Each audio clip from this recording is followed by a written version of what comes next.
Hey, we're live. Okay, great. This is sort of my first live Facebook. Actually, my very first Facebook Live. I was sitting in bed scrolling one night and apparently accidentally hit the go live button, and I woke up with my phone buzzing in my hand to my daughter saying, "Dad, I think you're asleep," and another text from Scotty Inman saying, "Dude, your Facebook Live is freaking me out because apparently my phone fell over and I was showing a door." And yeah, he said, "You're freaking me out." And then I realized I was asleep and on Facebook Live. So this one I mean to do. And so I'm not going to do that whole thing of, we're going to wait for more people to get on here. I'm just going to jump right in and tell you why I wanted to do this. We were on the West Coast this weekend at the Great Western Fan Fair in Visalia, California. Had a great time out there. And Saturday afternoon, I went in for the matinee. And I was sitting next to Josh Singletary from Tribute Quartet. And while I was sitting there, he got a text on his phone for their set list that night. And When the Prodigal Comes Home was on the list. And I said, I didn't know that y'all still did that song anymore. It was so tied in my head to Riley Harrison Clark that I thought that when he left the group, maybe they just shelved the song. But no, they didn't, and they're still singing it. So I went in that night and got the opportunity to hear Gus sing it, and he nailed it, did a great job. Gus and Riley are both friends, and I'm a big fan of both of their work. Hey, everybody who's signing on, thanks for being here. So yeah, that is the song that people at concerts come up to me and ask me about. That's primarily the one. And in the hustle and bustle of a concert setting, they'll come up and with tears kind of in their eyes, tell me a story about a child, or tell how they were this wayward person who came back to the Lord, and then they want to know why I wrote it. And this is the part that's hard for me to say, because verbose is my middle name, and if I could tell you a story in 3 words, I'm gonna take 47 to do it. And so I want to tell them the whole story of how it was written, and I just don't have time. And the 3-word version, the short word version of that is, it was an assignment from my publisher. And on the heels of somebody crying and baring their soul to me and trusting me with some story, to follow that with, it was an assignment from my publisher, sounds really cold. And I don't mean it that way at all. But it was an assignment from my publisher. And so I just kind of wanted to take this time right now just to tell you how it started, why it started, and then go from there. So several years ago, my publisher, Rick Shelton, best in the biz, told me after several song meetings with Tribute that they were looking for a song to replace Mary Did You Know. Riley was singing Mary Did You Know every night at their concerts. And they were looking for a song to replace Mary Did You Know. And I laughed out loud, because I thought, if there is an iconic song from the past 30 years, Mary Did You Know is one of them. And so how do you even go about replacing that kind of song? You can't. But it got me thinking, they want a song for Riley. It's going to go in place of Mary Did You Know. So I thought, I'll do my best.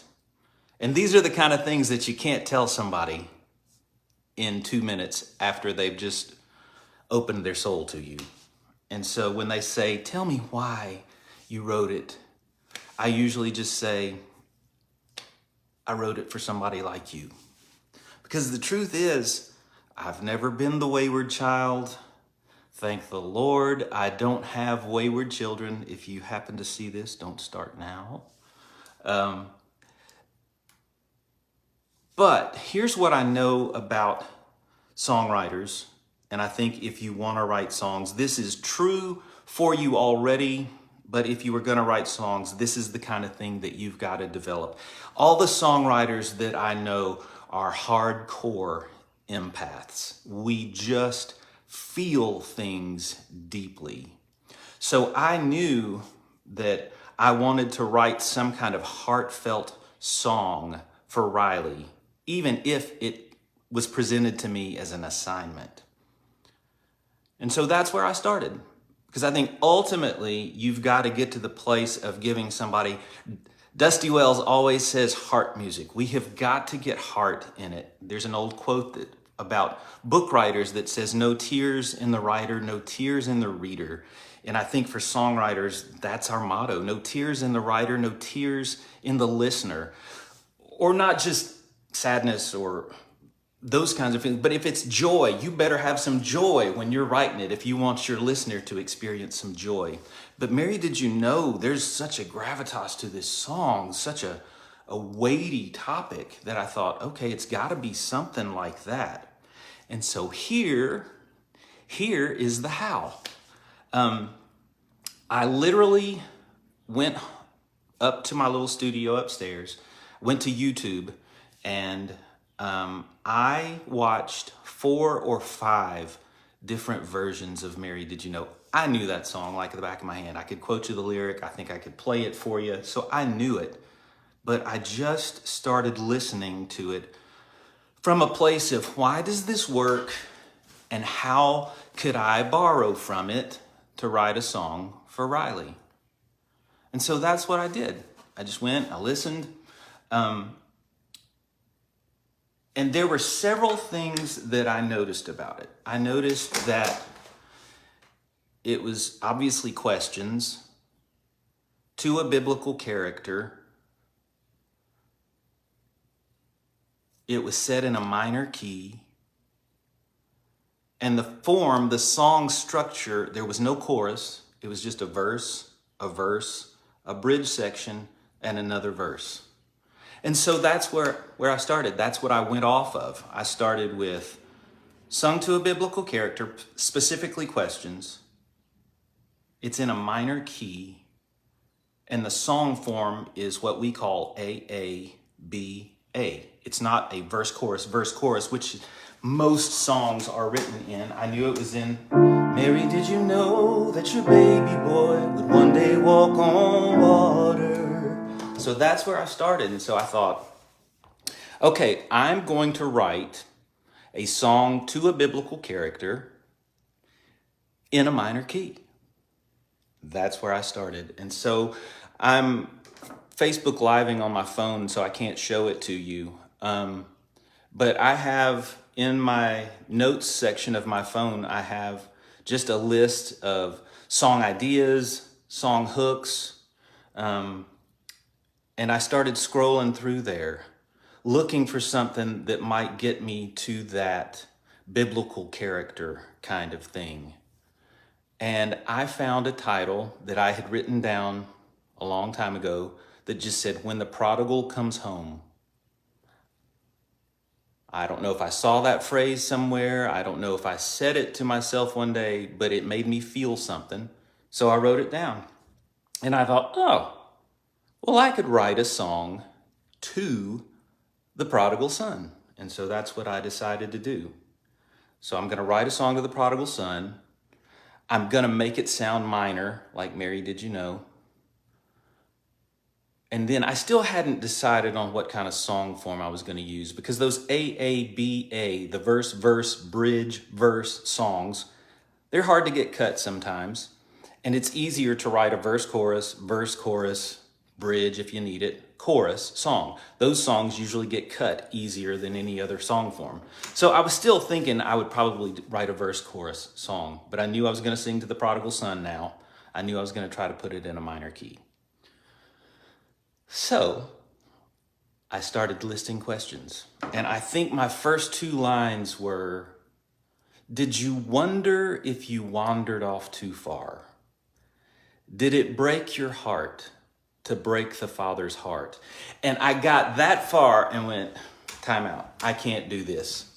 This is too telegraphed. This is too Mary, did you know? I can't ask this guy questions because this will know what's going on here. But I'm still thinking the device in Mary, did you know, is talking to a person. So I thought, well, what if I talk to the prodigal son? And so ultimately, that's what I decided to do. I opened up my Bible. At that point, I read the parable. And there was one phrase that caught my eye. And it was, and he came to his senses. And I don't know why that jumped out at me, but it just did. And I thought, well, then he came to his senses. And I thought I could go ahead and put him in that place of being the prodigal, of being the wayward child. I'm going to go ahead and set him here. I know I don't have a lot of real estate because Mary, Did You Know is a ballad. I'm going to write a ballad, and I know that I don't have the real estate for a bunch of lyric. Maybe if I were writing an up-tempo song, then I'd have the space to give you the backstory and everything else. But I thought, when he came to his senses, that phrase jumped at me. I'm just going to put him right there in the moment. And I literally thought when he came to his senses, well, senses rhymes with fences. And he's in a pig pen. And I just had this image of these country farms. I grew up in Alabama. I live in Tennessee now. Rural areas. Just had this image of that fence that's around the farm, and then inside those fences there are always pens with fences around them. And so I thought that's where I started. The Bible says that he was in the mud and the muck and the mire, and I thought, in the mud and mire behind the fences, when you finally came to your senses. And from there, I really just took the Bible the verses, and just made the parable rhyme. In the mud and mire behind the fences, when you finally came to your senses, you said, even the servants in my Father's house are better off than I am now. You didn't think he'd take you in, much less call you son again.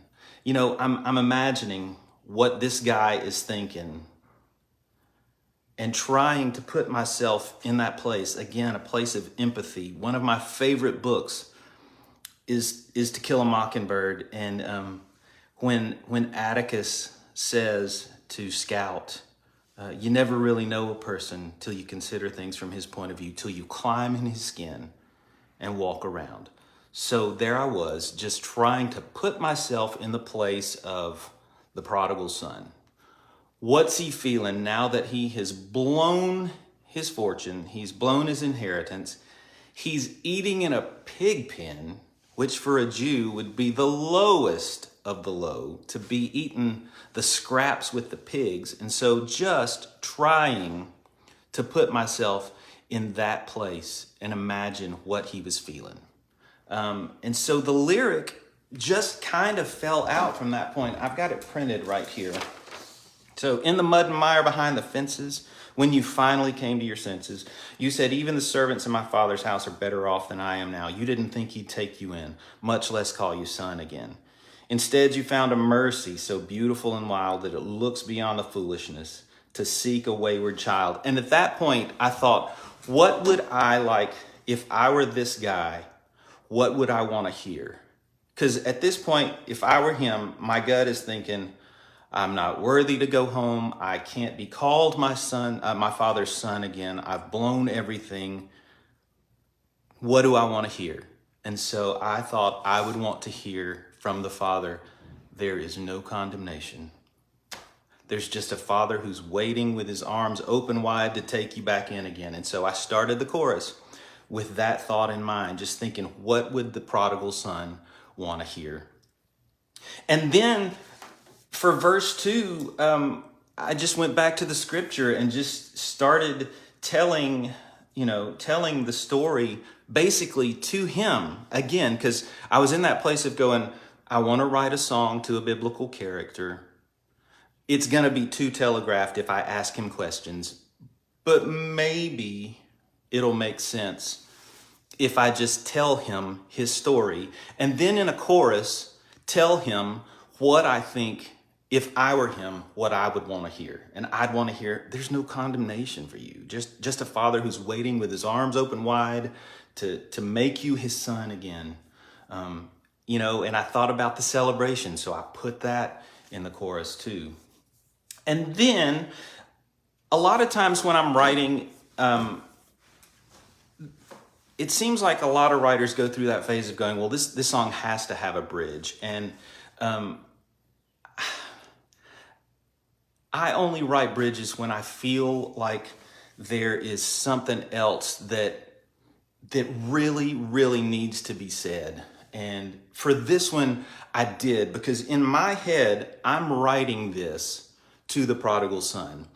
And then in a bridge, I wanted to open it up and go, okay, now for the rest of y'all, for everybody else, to every child of God who has somehow lost their way, even now, he's longing for you. Can you hear him say what we've already said to the prodigal son? There is no condemnation, just a father who's been waiting with arms open wide. So that's how it started. People ask me all the time. That's the other question that I get at the table all the time. Which comes first, the words or the music? And I go, it's different every time. Sometimes the lyric comes first. Sometimes the melody comes first. Sometimes they come together. But for this one, I wrote the lyric first. Again, started from that point of going, I'm going to ask questions, going, nope, I can't do that. That's too much like Mary, Did You Know? I'm going to tell his story back to him. So I got the lyric finished, and then I thought melody. And again, so I'm going back to Mary, Did You Know, which is minor. Mary, did you know that your baby boy would one day walk on water? It's minor. It's got that dark. There are different kinds of minors. There are modalities. We won't get into the weeds of that, but that's what makes that thing. That's what makes it feel so dark and broody. It's just, it's in a minor key. So I thought, how do I write this in a minor key just to give it that gravitas, to give it that, that feeling like that? And I think that's why Mary, Did You Know works so well. There's so many what child is this who lay to rest on Mary's lap is sleeping? Those mysterious kind of Christmas songs. We three kings of old. What is it? We three kings of Orient are bearing gifts we traverse afar. Those kinds of things that work so well in a minor key, it just gives it that sense of mystery. And I think with the questions of Mary, Did You Know, and just the heaviness of that, it works so well in a minor key. So I thought, how do I write this in a minor setting? And then I remembered a little tidbit that I heard from a guy named Stephen Schwartz. If you don't know that name, you know his work. Amazing Broadway lyricist and composer, Pippin and Godspell. He wrote a bunch of lyrics for some Disney animated stuff in the 90s and 2000s, but best known for Wicked, the story of the Witches of Oz that's been running on Broadway for years. I'm always trying to learn, always trying to better myself, get better at my craft. And so I was listening to a podcast with Stephen Schwartz one day, and he told about an Easter egg that he put in Wicked. There's a song at the beginning, and then it comes back at the end. Elphaba, the Wicked Witch, when she's getting to school and she realizes how she's being admired and respected for basically the first time in her life, and she says that her future is unlimited, and she sings, "Unlimited, my future is unlimited," but she sings this figure. At the beginning, she sings unlimited. At the end, after everything has gone wrong, she sings I'm limited to the same melody. I'm limited. This was the part I was talking about using more words than I need to. But you're here. I'm going to tell you everything. So she sings unlimited or I'm limited. And Stephen Schwartz opened my eyes to the coolest thing. He said, that's the melody of Somewhere Over. And I thought, oh my goodness, you'd have to be looking for that. You'd have to be listening and looking for that to get it. But I think as avid music people, as listeners, we're tuned in a little bit to that. And so I thought somewhere down the road, I'm going to sneak somebody else's melody into one of my songs. So he took Somewhere Over and he turned it into I'm limited, just by moving the phrase around, just by making the rhythm just a little different. So let's go back to Mary Did You Know and When the Prodigal Comes Home. I've already thought I'm going to put this thing in a minor key. Just for the mystery, intrigue of it, just like Mary Did You Know. But Mary Did You Know is really in a minor key. I mean, there's the one, it has a true 5 major, and it goes back to the 1 minor. I thought instead of doing that, because, okay, here's the deal. I did not write this as verse, bridge, verse. I wrote it as a verse, chorus, and then I had a bridge and another chorus. So my chorus seems so positive. It felt weird to me in my head to make that minor feeling. So I thought, I need to put that in a major key because it says there's no condemnation, just a father who's waiting to put his arms around you. Oh, the anticipation, the great celebration, for you were lost, but now he's found you, you know? So it felt weird for that to be in a minor key. So I thought what I would do instead is kind of make the verses sound minor, you know, like that kind of feel. But then I felt like I needed to make the verse, to make it major. So here's where I started, going back to the Stephen Schwartz reference with Somewhere Over the Rainbow and Unlimited. Don't tell anybody. But the very first phrase, I've heard it sung a couple of different ways. I've heard people sing, Mary, did you know? I've also heard people sing, Mary, did you know? Just straight up the minor scale. Mary, did you know? And so I thought, if I used those same notes, in that phrase, no is on the downbeat. 1, 2, 3, 4 and a 1. I thought if I scoot that around but use those same notes, I can use that melody. And that's what I did. Because they've asked me for a song to replace Mary Did You Know. So my first line is in the mud and mire behind the fences. And so I decided to use those same notes and sing in the mud and mire. So don't tell anybody, but it's sort of ripped off. It's an homage, not ripped off. It's not stealing, it's an homage. But I thought they've asked me for a song to replace Mary Did You Know. How many things can I give them that are sort of like without absolutely just ripping it off? And so I thought that would be a cool way to just hint at a thing that happens in that song. So that's where I started. It's on the downbeat instead of the last note of Mary, did you know, starts the downbeat. I'm going to start the phrase on the downbeat to go, in the mud and mire, and then I've got to write a new melody, behind the fences. So that's where that started. That's where the melody came from. And so again, by the time I didn't make it a true minor. It is the relative for, I'm sorry to get music nerdy, but some of you are probably music nerds. This is the relative minor. So I wrote it in F with a mod to G. So here's F, here's the 1. So I started it on the 6 minor. So it's kind of got that feel of a minor song without being truly minor. So in the mud and mire, behind the fences. But I'm never gonna go here, because that would make it totally minor feeling. I'm gonna keep it really, I'm keeping this in the key of F, but I'm gonna start here on the 6 minor, go to the 4. So keep it just that mysterious minor kind of feeling, but it's still in the key of F.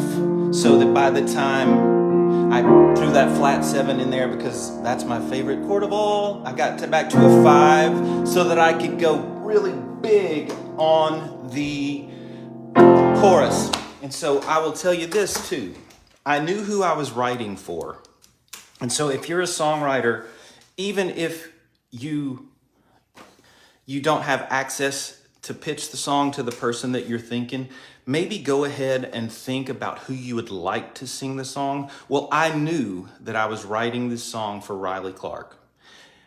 Big old voice, big voice.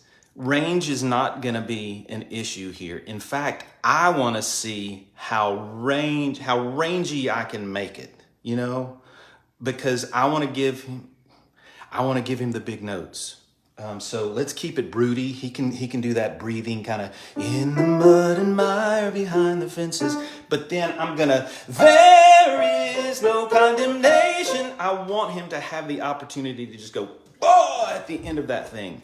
And I love hearing him sing it, and I'm so glad now that Gus is singing it too. I had no idea that Tribute was still using this song, so it was such a thrill to hear Gus sing it. I think Riley still sings it too, and so just great to hear those guys sing this song.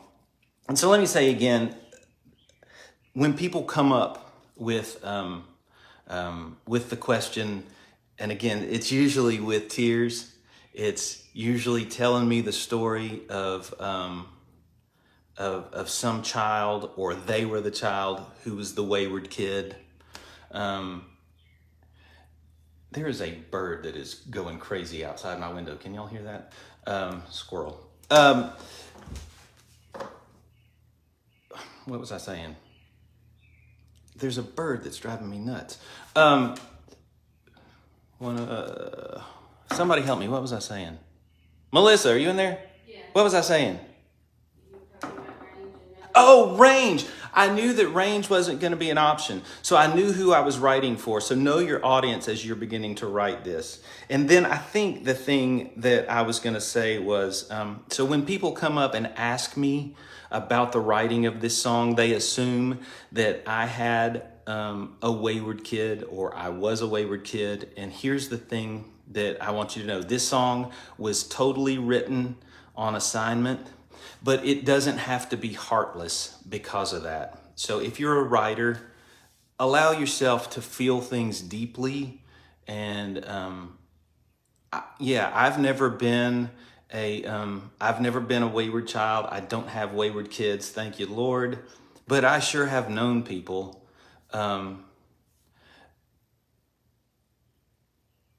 who've had the wayward wandering kids, and I was able to put myself in their place and go, what do I want to hear if I'm the parent of that kid at this point? And so let yourself be vulnerable and feel deeply, and write from that place. Because again, if there's no tears in the writer, no tears in the listener. So anyway, that's how it started. It started from just a cold assignment. And I feel like by the time that it was over, that it had some heart. So, I got to sing it for you. Okay, you know those ladies that they get up with their track on Sunday morning and they go, "Don't listen to me, listen to the words." Well, I got home at 2:30 this morning from California. I'm exhausted, and so is my voice. So give me a little grace. But here it goes, When the Prodigal Comes Home. Oh, one more thing. Songwriters. So when I did the demo at home, I had the melody all worked out, the verse, the bridge, the chorus, I had it all worked out. And then when I sat down to work on the demo, I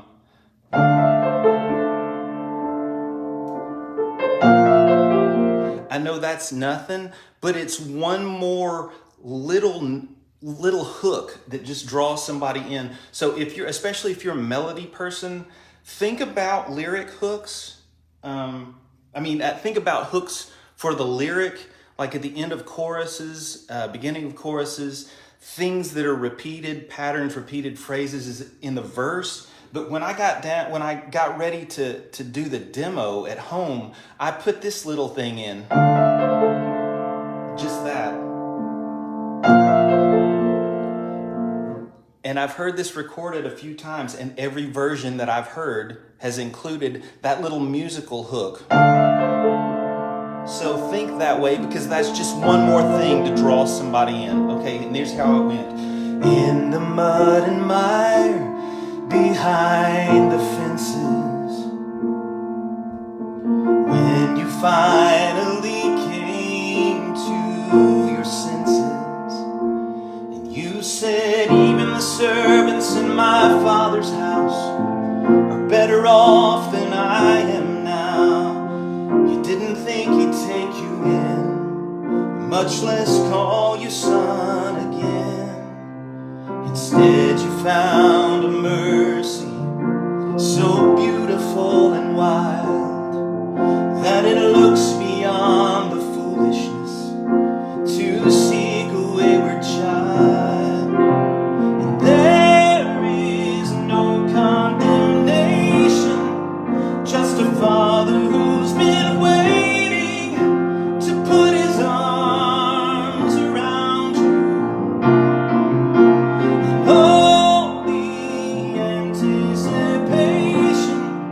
What a great celebration, for you were lost, but now he's found you. There is only rejoicing and a tender kindness shown when the prodigal comes home.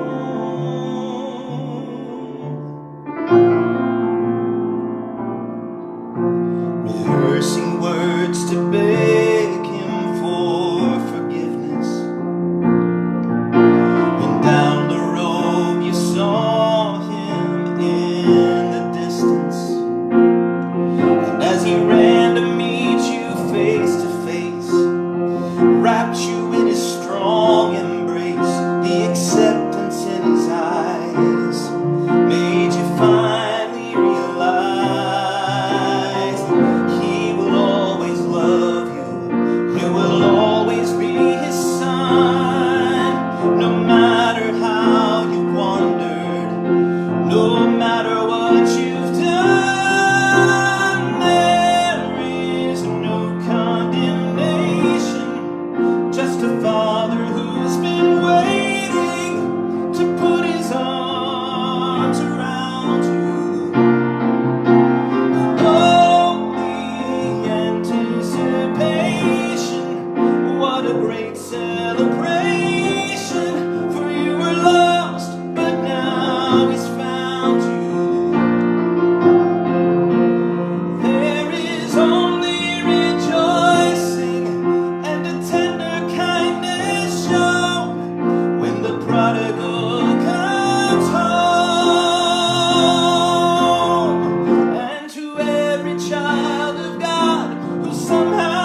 great celebration, for you were lost, but now he's found you. There is only rejoicing and a tender kindness shown when the prodigal comes home. When the prodigal comes home. When the prodigal comes home.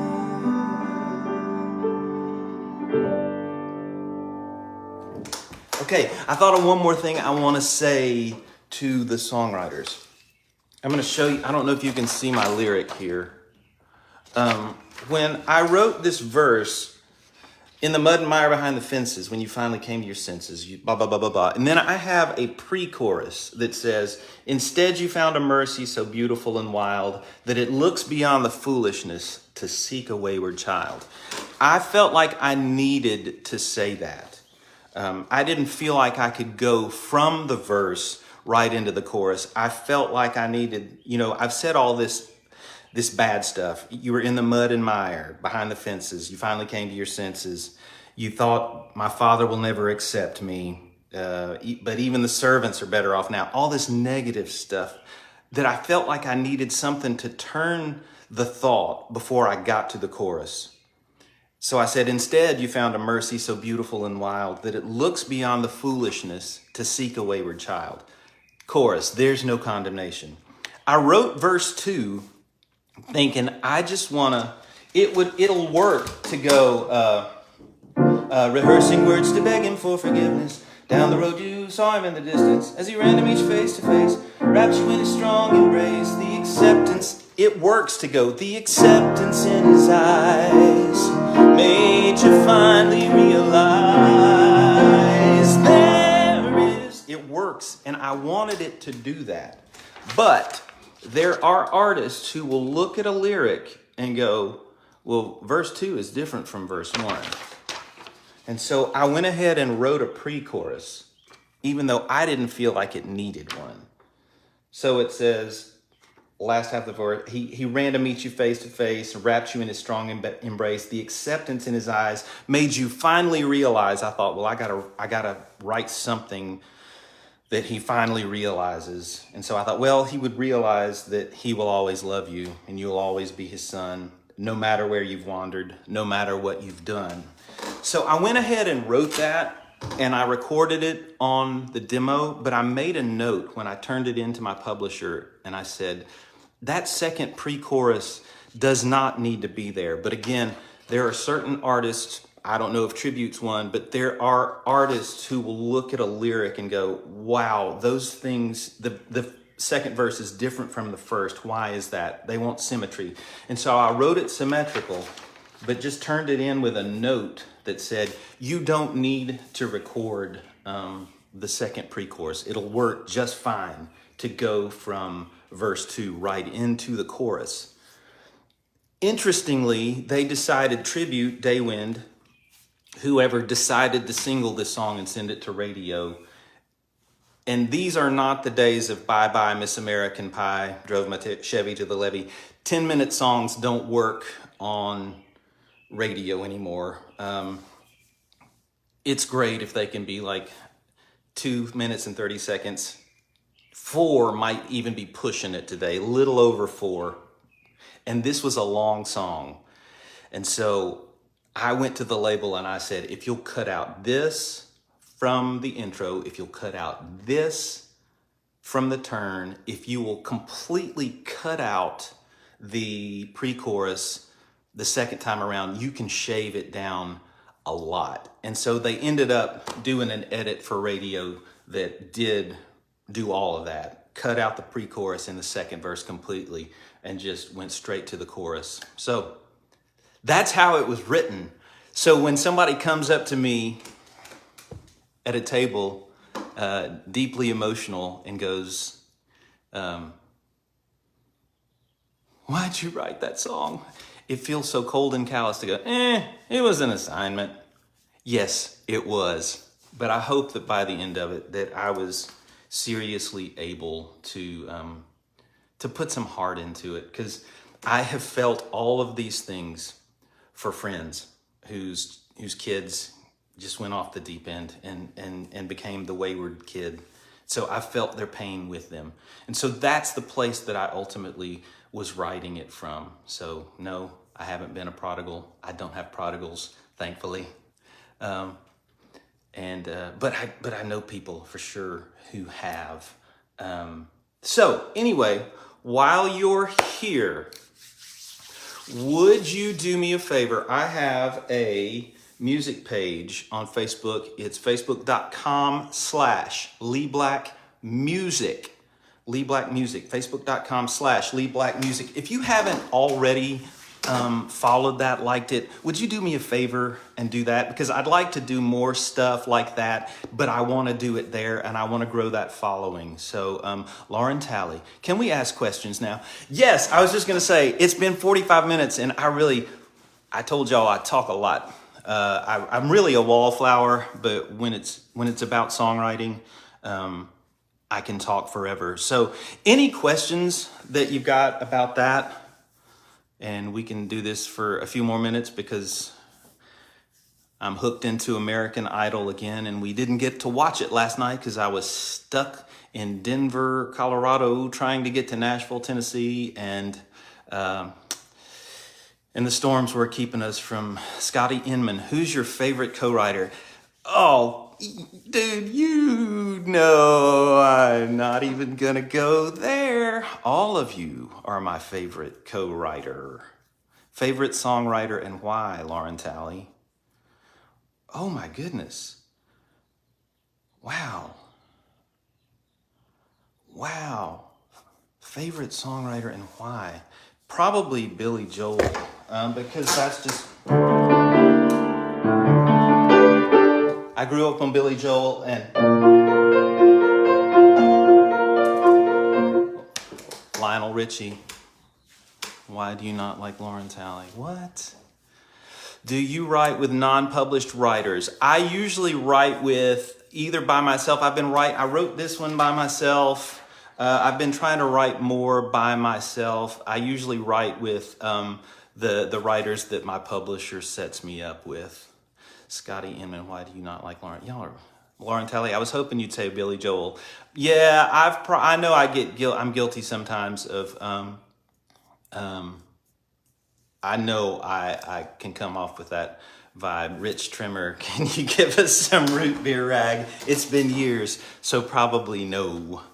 Somebody asked about the Facebook link. If you're not following me on my music page, I would really appreciate that. Kyle Boring, preferred format, ABAB, AABA. Okay, honestly, I'm a sucker for if I had to be honest, AABA is my favorite, but it is so hard to get those cut. One of my favorite songs that I've ever been a part of is it's a song called Getting Ready for a Baby. And I recorded it for Christmas this last year. It was a co-write with Jerry Salley and Sue Smith. And it's more of an AABA song. And it's just hard to get those cut. Most of the things I write are ABAB. And I will definitely write some ABAB with the bridge in there. But only if it really, really needs it. But if I'm being totally honest, AABA, I just feel like they're hard to get cut. But that's my favorite. So many great songs in that format. Ever write a song that after you were done, didn't like it and it took off? Yes, and I won't name them. Wow, my wife is laughing in the other room. But yes, I did, and I have. And it's so weird because some of those were days that I was a part of writing 2 or 3 songs, and the other 1 or 2 songs, I thought, oh my goodness, this is a hit. And the one that I was like, got cut and did really, really well. So who knows and who can call it?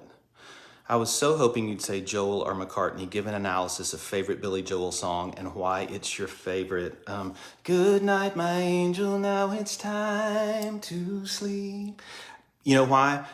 Because it's a hymn. It's just that one and So It Goes. Those are my favorite Billy Joel songs. And I think it's because they're hymns. And I grew up in the church, and I feel like I learned to write songs by reading hymn lyrics. And the chord structure in those songs are just my absolute favorites. And so It Goes, and Good Night, My Angel, Now It's Time to Sleep, favorite Billy Joel songs. But I love all of them. In fact, going to see him in Madison Square Garden in July, and I'm so excited.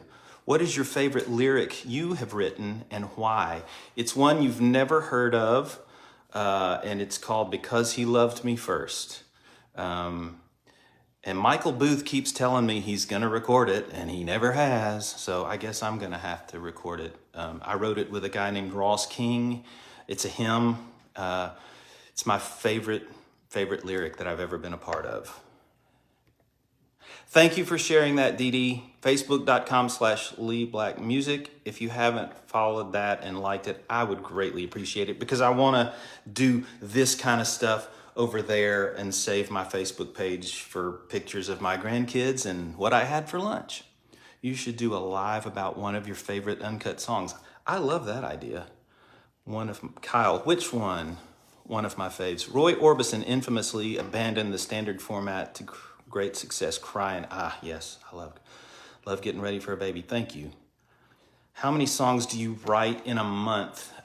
When I have a full schedule of like writing days, if I'm by myself, it's usually only one a day. If I'm with another writer or writers, it's 2 or 3. So I usually write, usually a part of about 150 songs a year, between by myself or with other writers. If I'm with Sue Smith, we can crank those things out. So Sue's amazing. She's such a great lyricist. Lyrics come slowly for me. I have to really spend a lot of time digging for that, but absolutely love writing lyrics. Dream artist for a cut. Oh, wow. Like dream, or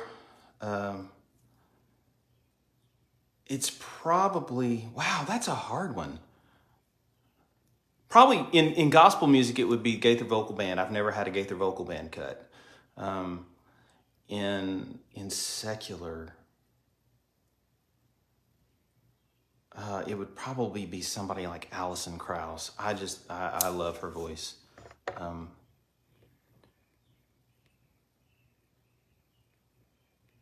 Anything else? Or y'all want to go watch American Idol with me? We're going to eat dinner, and we're going to watch last night's show and find out who got voted off the island, because I don't know. And once again, they have sucked me into that show, and I am all in. So, all right. It doesn't look like there's a whole lot more. Do you write outside of SG? I do. Just some CCM, some country stuff, and just finished a musical, a Broadway type. Michael Barnes, my neighbor from Monroeville. What's up, dude? It's good to see you. Who you cheering for on Idol? Wayani. I love her. That's one of the best voices I've heard ever. I can't tell if that speaking voice is affected or not, but man, her singing voice is incredible. Do you write anything secular? I do. Don't tell anybody. Working on a country song with Gina Bowe right now that I absolutely love and can't wait to finish it. So, hey, thanks for doing this with me again. Thanks, Angela. Wayani can sing.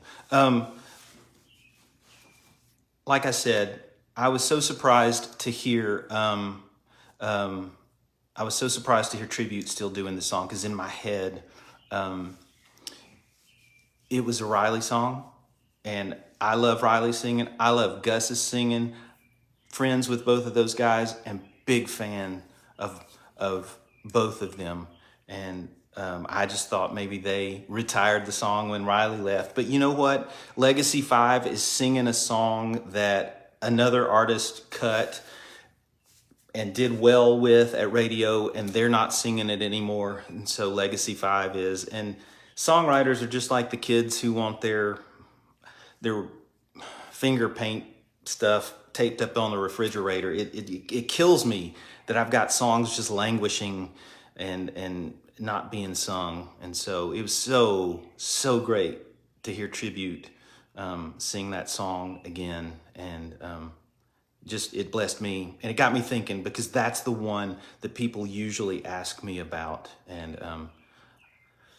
I usually say, and when they go, why'd you write it? I go, I wrote it for people like you, which is absolutely true.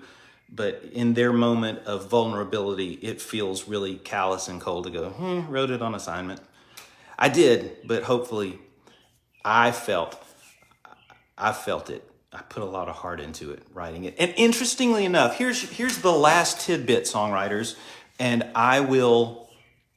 people should go get your hymns album. Yes, Sue Smith, thank you, please. Last tidbit I will share, and then I'll say goodnight. Get you a person in your life. My wife, Melissa, is my person because I wrote When the Prodigal Comes Home. I wrote it, finished it, demoed it, and I came downstairs and Melissa asked me how it was going. And I was like, I thought it was going well, but I don't think it's any good. I'm not going to turn it in. She was like, why? And I said, well, I spent all day writing a song to a fictional character because, again, remember, they were looking for a song to replace Mary Did You Know? And at the end of the day, I realized we know Mary is a real person. She's the mother of Jesus. She absolutely walked this earth. And I got finished with the song and I went, Prodigal Son is just a made-up character. Jesus made that up just to make a point, to tell a story. So it seems kind of dumb to me to sing to a made-up character. And so I wasn't going to turn it in. And I played it for her and she went, yeah, I would turn that in. That's a good song. Okay? He's not fictional in The Chosen. Don't hate me. We still haven't started it yet. I want to. But anyway, in my head, I was thinking the prodigal son is a fictional character. And so I thought, I'm not going to turn this in. So she is my person. And when she responds well to a song, I told her early on, she's crying in there. Are you really? You're not really crying. I can't hear you crying. I told her early on that I did not want a cheerleader in her. I had my mother for that. She loved everything that I wrote. But I told Melissa early on that I wanted absolute honesty from her and nothing else. And we had some rocky places where I would play a song and she would tell me what she honestly thought, and it wasn't what I wanted to hear. And that led to some sparks. And she was like, okay, dude, you can't have it both ways. Do you want me to tell you what I think, or do you want me to be your cheerleader? And I was like, you know what? I want honesty from you. And so we finally had to come to that place of going, I'll play you a song when I'm really ready for your honest opinion. And we got to that place of, I completely trust her. When she says, I really love that, I think, okay, well then maybe there is something to this song. And so when I came downstairs, I said, maybe a wasted day. I kind of liked the song to begin with, but now I'm thinking I'm not going to turn it in. Played it for her, and she said, yeah, turn that one in.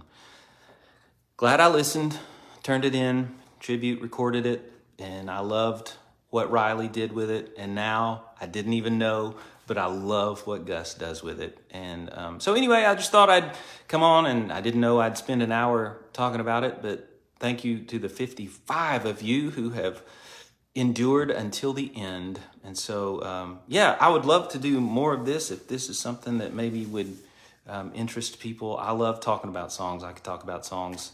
Melissa, do you write? In my head. She says in her head. Gordon Moat, I love everything you've ever written. Were your ears burning yesterday, buddy? Because I was talking about you to somebody in the Denver airport. The tech crew for Three Doors Down was in there, and one of the guys is a cousin of the Alabama guys. And I was like, I know their piano player. So anyway, apparently he does. Bob somebody? Anyway, I love everything. You're so full. Whatever. But thank you. Thanks, y'all. Again, this was a whole lot of fun, and I would love to do this again. Hope you have a great rest of your evening, and I will see you later.